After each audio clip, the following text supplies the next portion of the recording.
For making me a part of this important instruction course, and I welcome you all to the 82nd AIOC conference, which is being held at Kolkata. I'll be talking to you about medical management of allergic eye disease, the drugs available in our armamentarium, and there are no financial or proprietary interests. So we all know that the management of allergic eye disease could be pharmacological or could be non-pharmacological. And in the pharmacological treatment, you have anti-allergic drugs, anti-inflammatory drugs, lubricants, and systemic therapy. So anti-allergic drugs, as the name suggests, are most effective, which could be topical histamines, antihistamines, mast cell stabilizers, and dual-acting drugs. And topical antihistamines could be, are generally histamine receptor antagonistic, which are given in QID doses, such as levocabastin and amidestin, and they cause transient burning sensation and dry sensation also.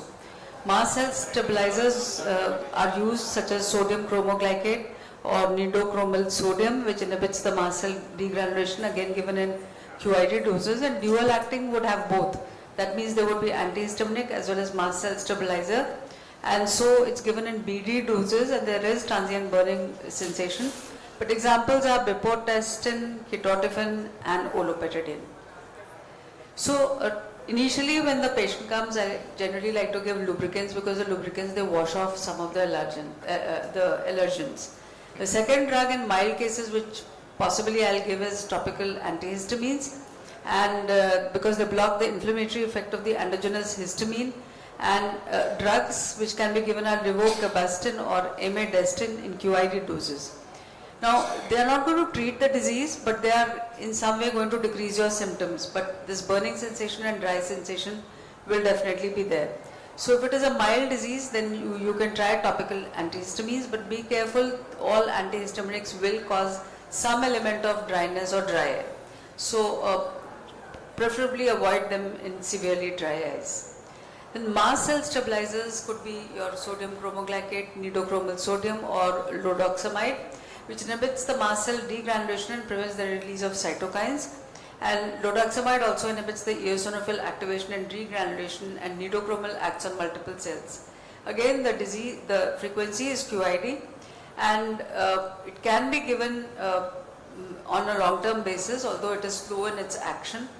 Prophylactic dosing can be given, and it is not enough to treat the disease. So once you know, especially when it is seasonal, that it is about to come, in those cases, just prior to the season, when your allergic eye disease gets activated in the patient, this can be given, but it will again cause transient burning sensation.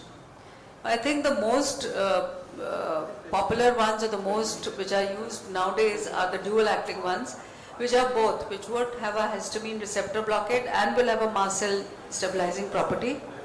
And also they have some amount of anti-inflammatory property, because it will inhibit the release of various mediators and chemotoxins, etc., which will also decrease the vascular permeability. Now, the commonly available drugs are epinastin, ketotifen, olopatadine, alcaftadine, and azilastin, and the frequency is again twice a day.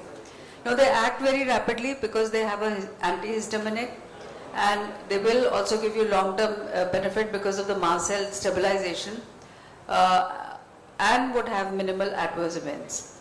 Then amongst the category of anti-inflammatory, of topical NSAIDs, corticosteroids, and immunomodulators. Topical NSAIDs I generally don't like to give, because these patients would often also have some ocular surface disease, and then if you give topical NSAIDs, then this gets aggravated, and these could be ketorolac or diclofenac.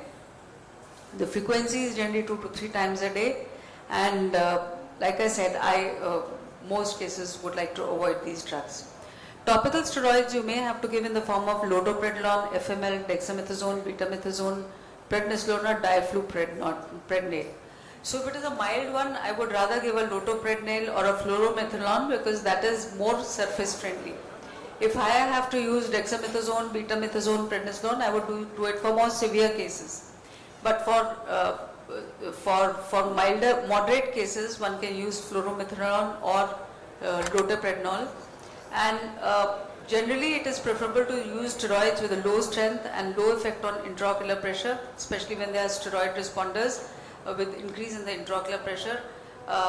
which include fluorometholone, even remoxilin. I don't know if this is available here, or even loteprednol. The latter two are definitely available here. So as far as the steroids are concerned, there are two treatment regimes, the pulse to the prolonged treatment. In the pulse treatment, you give it TDS or QID for 3 to 5 days. In prolonged therapy, you give it 3 to 4 drops per day for 1 to 3 weeks, and then do a slow taper, especially in the chronic forms. And in very severe cases, especially in children, when you really have to break that cycle, that vicious cycle which is there, then in those cases you can also give a short course of systemic steroids, because that will break the vicious cycle. Supratarsal injections of steroids in regular or depot formulation, I'm sure Somshila must have talked about. And of course one has to be careful, because there can be raise in intraocular pressure, glaucoma and cataracts in these cases. Immunomodulators play an important role as such also in allergic eye disease, and also when the requirement of the topical steroids they increase. So you can use either cyclosporin or tacrolimus, and cyclosporin is available in the concentration of 0.05%, 0.1%, even 0.9%. And there are various forms of it which are available, which include the nanomicellar one, and there are various other variants also which are there. And tacrolimus is available in the ointment formulation, varying in concentration from 0.03 to 0.1%. People where rare, very refractory cases have also used topical mitomycin. Now, topical vasoconstrictors can be given, but again, their action does not last for too long, and they may cause itching and redness, and more importantly, dryness. I think topical lubricant should always be given in allergic eye disease, whatever drug you are giving, whether you are giving dual acting one or antihistaminic, or the one which is causes mast cell degranulation. And like I said earlier, people have tried systemic steroids. Oral cyclosporin has also been tried, IV immunoglobulins have been. Then there are other biosimilars which have been tried for the same. Of course, the non-pharmacological treatment will give some amount of symptomatic relief in the form of cold compresses, saline and cold artificial tears or ointments. And one should avoid eye rubbing, and if it is very severe, then one can wear dark goggles. So to conclude, in mild cases, like I said, in all cases, mild, moderate or severe, I would like to give lubricants. If it is a mild one, then only antihistamines. In moderate cases, dual acting one. In very severe cases, you may use immunomodulator, sometimes even topical steroids. And once you have to break the cycle, then systemic steroids can be used, especially in cases of children.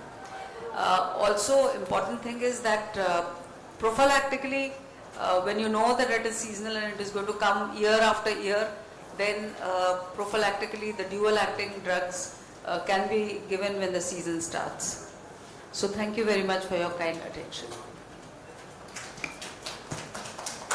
Ma'am, what's your experience of using